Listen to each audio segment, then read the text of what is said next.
जय हिंद। आज हम पढ़ेंगे पीएफ अकाउंट के बारे में। पीएफ दो तरीके का होता है, एक ईपीएफ और एक पीपीएफ। ईपीएफ यानी एम्प्लॉय प्रोविडेंट फंड, पीपीएफ यानी पब्लिक प्रोविडेंट फंड। हालांकि इसकी दो और कैटेगरी है, जीपीएफ और वीपीएफ, जनरल प्रोविडेंट फंड और वॉलंटरी प्रोविडेंट फंड। इसके बारे में हम आगे पढ़ेंगे। पीएफ का फुल फॉर्म होता है प्रोविडेंट फंड, मतलब भविष्य निधि, आगे जाकर होने वाला खर्चा। भारत में अभी जितने भी इंसान है वो किसी न किसी कार्य में लगे हुए हैं, जिंदगी चल रही है, पैसे आ रहे, मान लो पैसे आने बंद हो जाए, जॉब चली जाए, तो क्या करेंगे? कोई सिक्योरिटी होनी चाहिए ना, कोई सोशल सिक्योरिटी होनी चाहिए ना। मान लो बुढ़ापे में बाल बच्चों ने भगा दिया, तो क्या करेंगे? बुढ़ापे में नौकरी ढूंढने जाएंगे। बुढ़ापे में नौकरी कौन देगा? बुढ़ापा बहुत ज्यादा सरदर्दी हो जाता है, तो उसके लिए कोई सिक्योरिटी होनी चाहिए ना, कोई सोशल सिक्योरिटी होनी चाहिए ना। अभी कोरोना काल में कितने लोगों के बिजनेस ठप हुए हैं, कितने लोग बेरोजगार हुए हैं, तो उनके पास कोई सिक्योरिटी होनी चाहिए ना, सोशल सिक्योरिटी। तो उसी के लिए है पीएफ अकाउंट। सरकार क्या कर रखी है? सरकार ने आपके लिए एक गुल्लक बना रखा है। क्या कर रखा है? गुल्लक बना रखा है कि आपका ये गुल्लक है कि आप इसे भविष्य में इस्तेमाल कर सके, इमरजेंसी में इस्तेमाल कर सके। सरकार क्या करती है इस गुल्लक में? जैसे आप कहीं नौकरी कर रहे हैं, किसी जगह पे नौकरी कर रहे हैं, आप एम्प्लॉय है, वहां नौकरी कर रहे हैं, तो वहां पे आपका पीएफ अकाउंट बनाया जाएगा। वो पीएफ अकाउंट क्या करेंगे? सरकार क्या करेगी? उस पीएफ में आपके अकाउंट से ऑटोमेटिक काट के आपके इस गुल्लक में रख देगी, पीएफ वाले गुल्लक में रख देगी। आपके अकाउंट से काट कर इस पीएफ वाले गुल्लक में रख देगी कि आपकी सोशल सिक्योरिटी हो सके बुढ़ापे में। ये लॉन्ग टर्म के लिए होता है।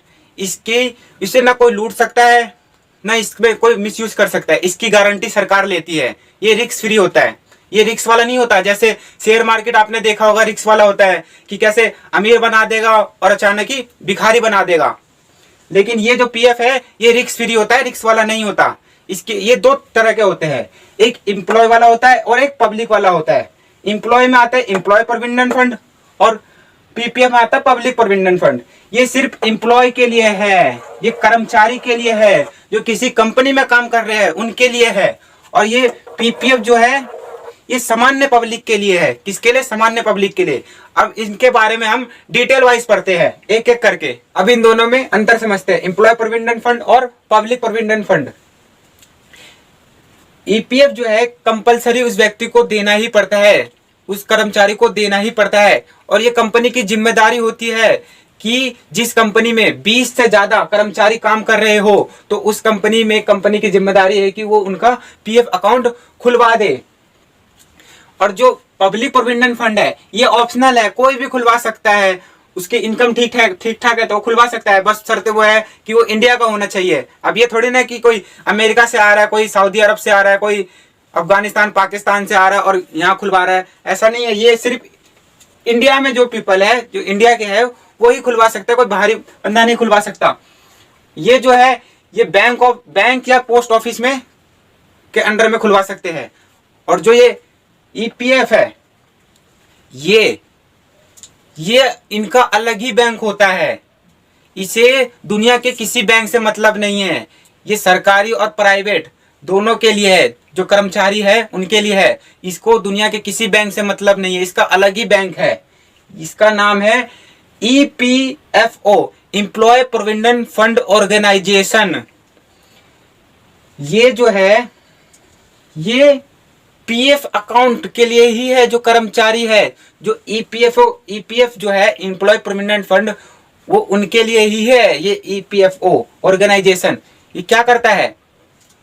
आपकी जो सैलरी मिलती है, फुल सैलरी, जो आपको सैलरी मिल रही है, आपकी सैलरी है 50,000, तो आपकी सैलरी से 12% क्या कर लिया जाएगा? पीएफ जो है काट लिया जाएगा। और आपको पूरी फुल सैलरी ना देकर आपको पूरी सैलरी नहीं दी जाएगी, आपकी सैलरी से 12% काट लिया जाएगा। तो 12% आपकी सैलरी से काट लेगा कौन? ये ईपीएफओ। ये ईपीएफओ आपकी सैलरी से 12% काट लेगा और 12% क्या करेगा? अपने पास जमा कर लेगा। अब बोलेगा कि रिटायरमेंट के समय हम देंगे आपको। और कितना देंगे? 8 से 9% ब्याज बढ़ा कर देंगे आपको। तो लोगों को लगता है कि रिटायरमेंट के समय सरकारी में पैसा मिल रहा है, तो खुश हो जाते हैं, रिटायरमेंट के समय पैसा मिल रहा है। तो ये आपका ही पैसा है, बस सरकार क्या करती है? आपके पैसे में 8 से 9% ब्याज तोड़कर दे देती है, तो आप खुश हो जाते हैं, हाँ सरकारी में पैसा मिल रहा है। तो इसमें क्या होता है? इसमें थोड़ी ना कोई 12% टैक्स काटेगा, ये तो कंपनी थोड़ी ना, ये तो आम पब्लिक के लिए है, कोई भी खुलवा सकता है। तो इसमें क्या करेगा, कोई अगर इसमें मजदूर खुलवा रहा है, कोई सब्जी वाला खुलवा रहा है, कोई बिजनेसमैन है, तो सबके अलग अलग चॉइस है। तो जो सब्जी वाला होगा वो साल में 500 रुपये जमा करवाएगा, और जो बिजनेसमैन होगा वो 500 से 1.5 लाख रुपए तक जमा करवा सकता है, कोई भी करवा सकता है, बस शर्तें वो है कि वो इंडिया का होना चाहिए। ये ईपीएफ जो है क्या करेगा, जब आप सेवानिवृत्त हो जाएंगे, रिटायर हो जाएंगे, तो आपको क्या करेगा, आपको पैसा दे देगा, कितना 8 से 9% ब्याज जोड़कर, कितना 8 से 9% ब्याज जोड़कर। और इसमें क्या होता है, इसमें आपको 7 से 8% ब्याज मिलेगा, कितना 7 से 8% ब्याज मिलेगा। जब आप 15 साल बाद, आपको इसमें कोई थोड़ी ना रिटायर होगा, ये सिर्फ 15 साल के लिए है, लेकिन ये आपकी रिटायरमेंट तक रहेगा। जो ये ईपीएफओ है, ईपीएफ एम्प्लॉय प्रोविडेंट फंड, ये आपके रिटायरमेंट तक रहेगा। जब आप रिटायरमेंट हो जाएंगे तो तब आपको दे दिया जाएगा, आपके 8 से 9% जोड़कर दिया जाएगा ब्याज। लेकिन जो ये है, इसमें ये पब्लिक के लिए, अब आम पब्लिक में कौन रिटायर होगा, इसमें रिटायर थोड़ी ना होगा। तो इसमें कह दिया जाता है कि आप 15 साल तक जमा करिए और 15 साल बाद हम आपको लौटा देंगे, कितना 8 से 9% ब्याज जोड़कर लौटाएंगे, उस समय के रेट के हिसाब से, उस समय जितना रेट होगा उसके हिसाब से आपको लौटा दिया जाएगा। और ये जो है, इसमें अगर मान लो कि कोई इमरजेंसी आ गई, या किसी की शादी हो रही है, या किसी को एजुकेशन के लिए पैसा देना है, बाल बच्चों को एजुकेशन के लिए पैसा देना होगा, या आपके बहन की शादी है, किसी की भी शादी है रिश्तेदार में, तो आप पैसे की जरूरत पड़ रही है, तो कहाँ से लाएंगे, कोई इमरजेंसी आ गई, तो उसके लिए आप पोर्टल विड्रॉल करवा सकते हैं। क्या करवा सकते हैं, विड्रॉल करवा सकते हैं। कब, 5 साल बाद करवा सकते हैं आप विड्रॉल। जैसे इसमें भी 5 साल बाद करवा सकते हैं ईपीएफ में, और पब्लिक प्रोविडेंट फंड में भी आप क्या करा सकते हैं, पार्शियल विड्रॉल करवा सकते हैं 5 साल बाद। इसमें भी क्या, एजुकेशन हो, मेडिकल में हो, या शादी वादी हो जाए घर में, या इमरजेंसी आ जाए कोई भी, तो उसमें भी आप कह के 5 साल बाद पोर्टल विड्रॉल करवा सकते हैं। सारे पैसे नहीं निकालने होंगे, इसमें कुछ पैसे निकाल सकते हैं जितनी जरूरत है। जैसे जो एम्प्लॉय है उसको सैलरी मिल रही है, लेकिन उसकी सैलरी से उसका काम नहीं चल रहा, मान लो उसको जितने पैसे चाहिए थे, मान लो उसके बच्चों को पैसे भरने होंगे, यानी उसके बच्चे के लिए पैसे भरने होंगे स्कूल या कॉलेज में, तो उसके पास जो जितनी उसकी सैलरी है, उतनी सैलरी से उसका काम नहीं चल रहा, तो क्या करेगा वो 5 साल बाद, क्या करेगा, अपने पीएफ अकाउंट से क्या करेगा, विड्रॉल करवा लेगा कि हमारे को जरूरत है, हमारे को पैसा भरना है, हमारी शादी है, मतलब बहन भाई की शादी है, हमें उसमें देना है, इमरजेंसी है या मेडिकल में, तो वो 5 साल बाद विड्रॉल करवा सकता है। और इसमें भी यही है कि वो भी विड्रॉल करवा सकते हैं 5 साल बाद। ये कितने, ये 15 साल तक रहेगा, कितने साल, 15 साल तक रहेगा। 15 साल तक आप इसमें जमा कीजिए, सरकार आपको 8 से 9%, मतलब 7 से 8% ब्याज देकर आपको लौटा देगी, और इसमें सेवानिवृत्त होने तक जमा करते रहे 12% के हिसाब से। और इसमें भी जो है, इसकी जो है डेप्ट लायबिलिटी जो है 0 होती है, और इसकी भी डेप्ट लायबिलिटी 0 होती है। ईपीएफ की भी डेप्ट लायबिलिटी 0 है, और पीपीएफ की भी डेप्ट लायबिलिटी जो है 0 है। मींस अगर आप कितना भी कर्जा ले लो, चाहे आप मान लो कि हमने बैंक से 4 लाख का कर्जा लिया है, अब बैंक से मैंने 4 लाख का कर्जा लिया है, और ना मेरे पास घर है, ना मेरे पास गाड़ी है, ना मेरे पास जमीन है, मेरे पास कुछ नहीं है, लेकिन मेरे बैंक में 4 लाख रुपए जमा है पीएफ अकाउंट में।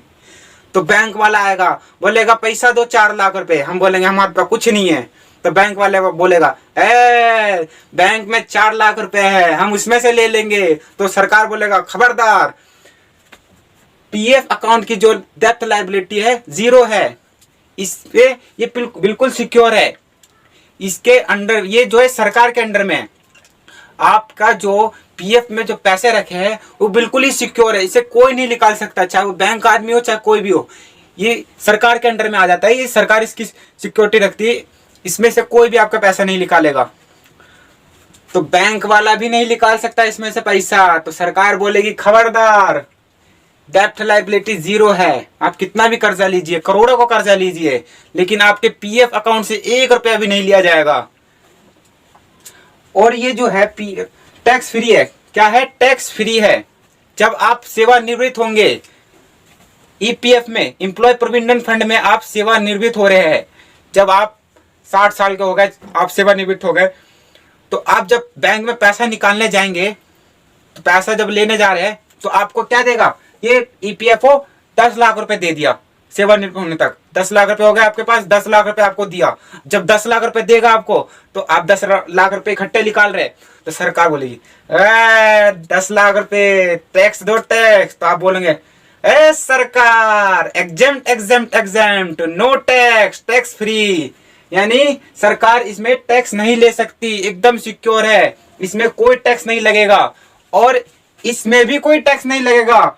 अगर आप 15 साल बाद पैसे निकाल रहे हैं, तो सरकार आकर बोले कि पैसा दो, यानी इतने सारे पैसे निकाल रहे हो, टैक्स लगेगा, तो आप बोलोगे ई exempt exempt exempt, no tax, tax free. तो आप यूं बोलेंगे। और ये क्या है, 1 पर्सन 1 अकाउंट, यानी लाइफ में ये एक ही बार बनता है, चाहे वो ईपीएफ हो या पीपीएफ हो, ये लाइफ में सिर्फ एक बार बनेगा, एक आदमी का एक ही बनता है लाइफ में। अब ये नहीं कि अब कहीं किसी दूसरी कंपनी में काम कर रहे, महिंद्रा में काम कर रहे और जा रहे जियो में, तो सोचेंगे वहां पे भी दूसरा बना ले, नहीं, ये एक ही बार बनेगा। आप अगर मान लो आप महिंद्रा में काम कर रहे हैं, अब आप 2 महीने वहां काम किया और आपका मन नहीं लग रहा कि हम वहां नहीं करेंगे, और आप चले गए जियो में, तो क्या करेगा, जो आपका 12% जो यहाँ कट रहा था, तो वो आपका जो पीएफ अकाउंट है वो महिंद्रा को दे देगा। महिंद्रा क्या करेगा, महिंद्रा यानी जो आपका पीएफ अकाउंट है वो जियो को दे देगा। जियो क्या करेगा, आपके 12% काटेगा, आपका वही पीएफ अकाउंट रहेगा। आप जा रहे फिर जियो को छोड़ के, किस में आप जा रहे, जियो को छोड़ के टाटा में जा रहे, तो टाटा के पास गया, तो टाटा में आप चले गए, तो टाटा के पास भी जो है आपका जो पीएफ अकाउंट है वो दे दिया जाएगा।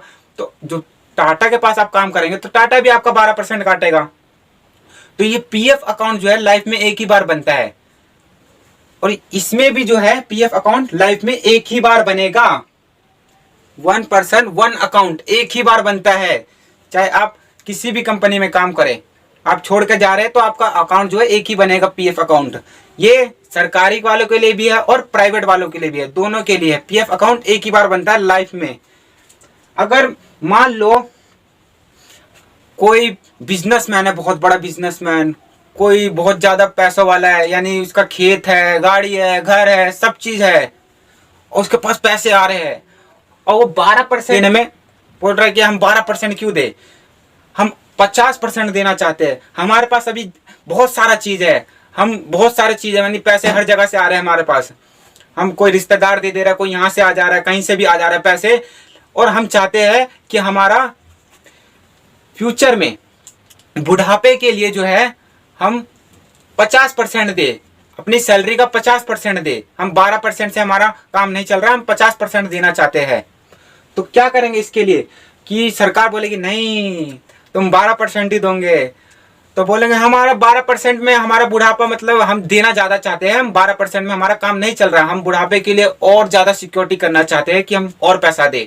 तो उसके लिए क्या होगा, जो सरकारी में काम कर रहे हैं, जो सरकारी कर्मचारी है, उनके लिए जीपीएफ होगा। क्या होगा, जीपीएफ, कि जिस भी, यानी इसका फुल फॉर्म है जनरल प्रोविडेंट फंड, मीन्स कि अगर आपने कोई भी लिमिट क्रॉस की, जैसे ये 12% की लिमिट थी, अब इस लिमिट को आप क्रॉस करके आगे जा रहे हैं, तो उसके लिए क्या किया जाएगा, general provident fund, limit cross कर रहे हैं तो जीपीएफ लगा दिया जाएगा। तो उसमें तो आप जीपीएफ में जमा करवाइए, अब आपका फिर इसमें 50% कटेगा, कि आप जितना चाहते हैं उतना कटेगा इसके अंदर जीपीएफ में। ये सरकारी वालों के लिए जीपीएफ, जनरल प्रोविडेंट फंड, सरकारी कर्मचारी के लिए है।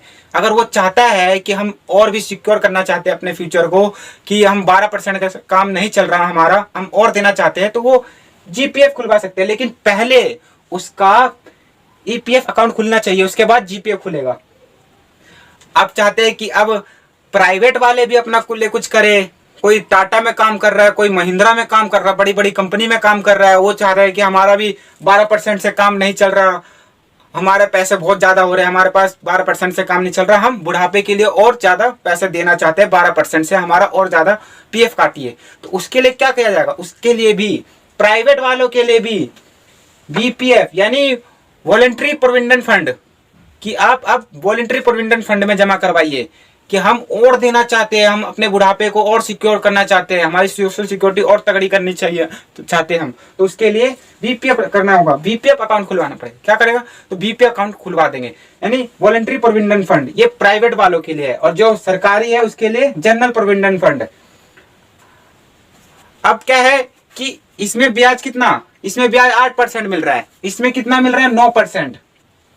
अगर अंतर के हिसाब से देखें तो ये सबसे ज्यादा सही है ईपीएफ, और जो इसकी जो तिमाही है, जो इसकी तिमाही है, ये प्रत्येक तिमाही है। कितनी? प्रत्येक तिमाही है, हर 3 महीने पे रेट जो है ब्याज रेट घटता रहता है और बढ़ता रहता है। अब अगर आप चाहते हैं कि आपका ब्याज रेट 9% है, 8 से 9%, और सरकार कर दे 12%, तो आप खुश हो जाएंगे, वाह हमारे से उस पर 12% ब्याज मिलेगा। तो ये प्रत्येक तिमाही है, यानी घटता रहता है, हर 3 महीने पे ब्याज दर घटता रहता है। अब ये इसमें 9% मिल रहा है और इसमें 8% मिल रहा है, तो सबसे बढ़िया तो ईपीएफ है, पब्लिक प्रोविडेंट फंड से अच्छा एम्प्लॉय प्रोविडेंट फंड है। लेकिन इन दोनों से भी अच्छा है एक, वो है नेशनल पेंशन स्कीम, एक प्रोग्राम है, यानी ये इन दोनों से भी अच्छा है नेशनल पेंशन स्कीम। उसको समझते हैं अब। एनपीएस यानी नेशनल पेंशन स्कीम को कब बनाई है? 2004 में बना था। कब? 2004 में। और जो हमारा ईपीएफ है वो 1952 में बना था। एम्प्लॉय प्रोविडेंट फंड जो था वो 1952 में बना था, और जो पब्लिक प्रोविडेंट फंड है वो 1968 में बना था। लेकिन जो ये एनपीएस है ये 2004 में बना है। कब बना है? 2004 में। ये जो अगर कोई चाहता है कि इसमें एज दी है 18 से 65 साल तक। कब? कितने साल तक? 18 से 65 साल तक। अगर कोई लड़का चाहता है कि वो 18 साल का है, वो चाहता है कि वो भी अपना पेंशन खुलवाए, अपने बुढ़ापे के लिए पैसा जमा करवाए, तो वो भी खुलवा सकता है। इसमें 18 से 65 साल तक कोई भी खुलवा सकता है, वो ऑप्शनल है। बस वो हिंदुस्तानी रहना चाहिए, वो इंडिया का रहना चाहिए, कोई बाहरी व्यक्ति ना हो, वो कोई भी हो खुलवा सकता है। इसमें जो है आपको पैसे 60 साल तक देना ही होगा, यानी जब तक सेवानिवृत्त नहीं होते तब तक आपको इसमें पैसे देना ही होगा। इसका नाम ही है नेशनल पेंशन स्कीम, तो जब तक आप सेवानिवृत्त नहीं होते तब तक इसमें पैसा डालते रहिए, क्योंकि इसका नाम ही है नेशनल पेंशन स्कीम। अगर इसमें भी आप पार्शियल विड्रॉल करवा सकते हैं 5 साल में, 5 साल बाद। बस कोई इमरजेंसी है, जैसे आपको इमरजेंसी आ गई कि किसी की शादी पड़ गई, या एजुकेशन में पैसा देना हो गया, या मेडिकल की कोई परेशानी आ गई, कोई भी इमरजेंसी आ गई, तो आप इसमें 5 साल बाद निकाल सकते हैं। लेकिन इसमें पैसा निकालना बहुत मुश्किल है।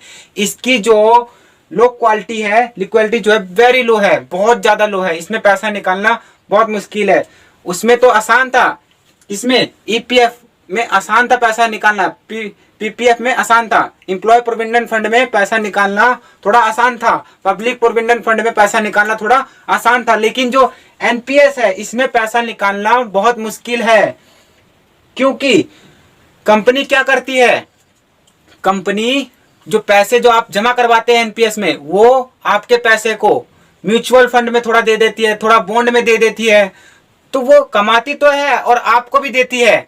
तो इसमें जो पैसे है ये इनमें डाल देती है, बॉन्ड में, म्यूचुअल फंड में। तो इसमें पैसा निकालना थोड़ा रिस्की हो जाता है, थोड़ा मुश्किल होता है इसमें पैसा निकालना। इसकी भी जो डेप्थ लायबिलिटी है जीरो है। कितनी है? जीरो है इसकी भी डेप्थ लायबिलिटी। आप कितना भी कर्जा लीजिए, करोड़ों का कर्जा लीजिए, लेकिन आपके एनपीएस अकाउंट से 1 रुपए भी नहीं काटा जाएगा, 1 रुपए भी नहीं काटा जाएगा। आप कितना भी कर्जा लीजिए, अगर आप 60 साल बाद पैसे निकाल रहे हैं, सारे करीब 10 लाख रुपए निकाल रहे हैं, और इसमें भी टैक्स फ्री है, एग्जाम, चाहे आप 10 लाख रुपए एक साथ निकाल रहे हैं तो इसमें टैक्स नहीं लगेगा, सरकार आपसे टैक्स 1 रुपए भी नहीं लेगी, ये टैक्स फ्री है, एग्जाम्प्ट। इसमें ईपीएफ में जो है आपको 9% मिल रहा था ब्याज, और पीपीएफ में आपको 8% मिल रहा था, लेकिन ये लगभग 10% आपको ब्याज देती है। कितना? 10% आपको रिटर्न देगी। जब आप रिटायर होंगे ना, तो आपको ये 10% एक्स्ट्रा देकर पैसा देगी, आपको बढ़ाकर पैसा देगी 10%।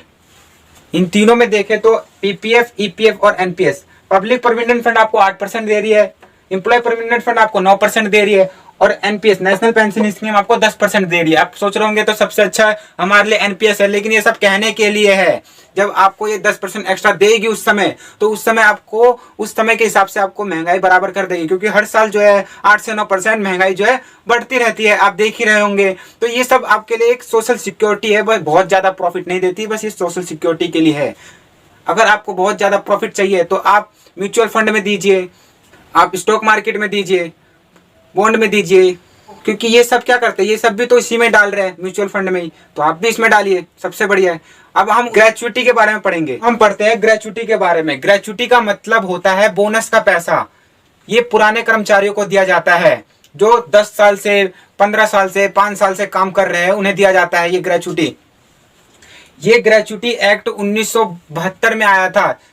जिस कंपनी में 10 से ज्यादा वर्कर्स काम कर रहे हैं और पुराने हैं, करीब 5 साल से पुराने हैं, 10 साल से पुराने हैं, तो उन्हें क्या दिया जाएगा, ग्रेचुइटी दिया जाएगा। ये नियम 1972 में आया था। जो व्यक्ति 5 साल से किसी सेम कंपनी में काम कर रहा है, सेम ही जगह पे काम कर रहा है, सेम कंपनी में काम कर रहा है, भरोसेमंद हो गया है, कंपनी को उस पर भरोसा हो गया है, तो कंपनी क्या करती है, तो उसे बोनस देती है, एक ग्रेचुइटी देती है। ये कब देती है, तो जब जो आपको साल के एंड में दिया जाता है, जैसे आपकी 365 दिन है, 365 दिन की आपकी जो क्या करेगी कंपनी, सैलरी दे देगी आपको, 365 दिन की सैलरी दे दी। और जो 15 दिन है तो 15 दिन एक्स्ट्रा सैलरी देती है। कितनी, 15 दिन एक्स्ट्रा सैलरी देगी, उसे ग्रेचुइटी बोलते हैं। जैसे आपको 365 दिन की सैलरी कंपनी ने दे दिया, ये लीजिए आपको 365 दिन, मतलब कि साल का एंड खत्म हुआ, आपको न्यू ईयर बोला, आपको पैसे दे दिए, आपके 365 दिन की सैलरी खत्म। उसके बाद 15 दिन का एक्स्ट्रा पैसा दिया जाता है, 15 दिन का एक्स्ट्रा। जो व्यक्ति 5 साल से एक ही जगह पे काम कर रहा है, पुराना है, भरोसेमंद है, उन्हें दिया जाता है, तो उन्हें ग्रेचुइटी यानी उसको बोनस कहते हैं, बोनस दिया जाता है। तो किसके, 15 डे का एक्स्ट्रा सैलरी पर ईयर, हर साल देते हैं। कितना, 15 दिन का एक्स्ट्रा सैलरी, जो व्यक्ति पुराना है 5 साल से करीब। ये ग्रेचुइटी जो है ये निकाला कैसे जाता है, इसको निकालते ऐसे है कि जो सैलरी है, आपकी सैलरी, मान लो आपकी सैलरी 20,000 है, तो आपको 20,000 दिए जा रहे हैं। 20,000 की ग्रेचुइटी कितनी होगी, तो 20,000 की ग्रेचुइटी आपका 15 दिन, महीने 30 दिन का होता है, तो महीने का आधा कर लो, तो 15 दिन की कितनी मिलेगी, 15 दिन की आपको सैलरी 10,000 मिलेगी, तो 10,000 आपकी ग्रेचुइटी हो गई।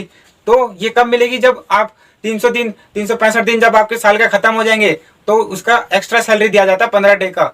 जो कर्मचारी पुराने होते हैं, जो कर्मचारी एक ही कंपनी में काम कर रहे हैं करीब 15-10 साल से, उन्हें क्या दिया जाता है, ग्रेचुइटी दिया जाता है। किस एक्ट के तहत, तो 1972 में लाया गया था ये एक्ट, उसी समय से दिया जाता है। इसे निकालते कैसे है, तो पहले जो आपकी सैलरी है, आपकी सैलरी कितनी है, आपकी सैलरी 40,000 है, और आप में सैलरी 40,000 है, और आपका प्लस क्या जोड़ दिया जाएगा, डार्लिंग अलाउंस, ये जोड़ दिया जाएगा, नहीं भत्ता जोड़ दिया जाएगा, कि जो महंगाई होगी उस समय, तो उसके हिसाब से ये जोड़ दिया जाएगा, सैलरी प्लस भत्ता, उसको जोड़कर, यानी आपकी सैलरी है 40,000 और आपका डीए यानी भत्ता जो है 12,000 है, ठीक है। इन दोनों को जोड़ दिया, इन दोनों को जोड़ेंगे तो कितना आएगा, 52,000। इन दोनों को जोड़ने पे 52,000 आया। उससे क्या किया, 52 से गुना कर देना, यानी 15 से गुना कर देना है। कितने दिन का है, तो 15 दिन का देना है हमें सैलरी, तो 15 दिन का सैलरी देना है, तो 15 से गुना कर देंगे। और कितने साल से काम कर रहा है, तो करीब हम मान लेते हैं 10 साल से काम कर रहा है। कब से, 10 साल से काम कर रहा है। कितने, 10 साल से काम कर रहा है, तो ये 10 ईयर यानी 10 ईयर जोड़ देंगे इसमें, 10 ईयर यानी 10 साल से काम कर रहा है, ठीक है। 10 साल, 5 साल, 6 साल, जितने भी 10 साल से काम कर रहा है। और महीना कितना, 26 दिन का, 26 दिन का ही होता है, 4 संडे होते हैं, इसलिए 26 दिन का। तो इसको निकालते हैं हम ऐसे करके, इसको पहले मिटा देते हैं। अब हम देखते हैं कि ग्रेचुइटी कब निकालते कैसे। ग्रेचुइटी का ये फॉर्मूला है, salary plus railing allowance plus गुने कितने दिन, 15 दिन, 10 ईयर कितना हमारा, 5 साल, 7 साल, 6 साल, जितना भी है उतना रख देंगे, और दिन कितना हमारा 26 दिन का। तो हमारी जो सैलरी है कितनी है, मान लेते हैं 40,000 है, तो 40,000 सैलरी है, और डेलिंग अलाउंस कितना है, तो जो हमें भत्ता दिया जा रहा है कितना है, 12,000 है, टोटल मिलाएंगे तो 52,000। तो हम सैलरी प्लस डेलिंग अलाउंस को जोड़ेंगे तो कितना आएगा, 52,000 गुने कितने दिन से, 15 दिन से। 15 दिन का दिया जाता है ना, कि 365 दिन खत्म होने के बाद 15 दिन का एक्स्ट्रा सैलरी दिया जाता है। तो गुने कितने साल से काम कर रहे, तो 10 साल से काम कर रहे, 5 साल से कर रहे, तो हम यहाँ 10 साल से लिख दिए, और 26 दिन से, महीने में तो 26 दिन ही होंगे ना, क्योंकि 4 दिन तो संडे हो जाता है। तो इन सबको काटेंगे, तो इन सबको काटने के बाद जो हमारा निकलेगा पैसे, कितना निकलेगा, कितने पैसे निकलेंगे, तो वो निकलेगा हमारा 3 लाख रुपए। कितना, कितने, 3 लाख रुपए निकले। कितने, 3 लाख रुपए हमें निकले। 10 साल का हमारा 3 लाख रुपए निकला है ग्रेचुटी। तो इस हिसाब से हर साल का कितना होगा, तो हर साल का हमारा 30,000 रुपए होगा। कितना, 30,000 रुपए होगा। तो हमारा जो हर साल का 30,000 रुपए, ये एक प्रकार का बोनस है। ये 30,000 का हमारा बोनस मिलेगा इसमें। कितना, 30,000 का बोनस मिलेगा, लेकिन ये 10 साल का है। 10 साल का 3 लाख। आप लोग, आई होप आप लोग ये सब समझ गए होंगे। आप लोग समझ गए होंगे कि ये एम्प्लॉय प्रोविडेंट फंड क्या है, पीएफ क्या है, पब्लिक प्रोविडेंट फंड क्या है, एनपीएस क्या है, नेशनल पेंशन स्कीम क्या है, और ग्रेचुटी कैसे निकालते हैं, सब समझ गए होंगे। अब मिलेंगे आपसे अगले वीडियो में। जय हिंद।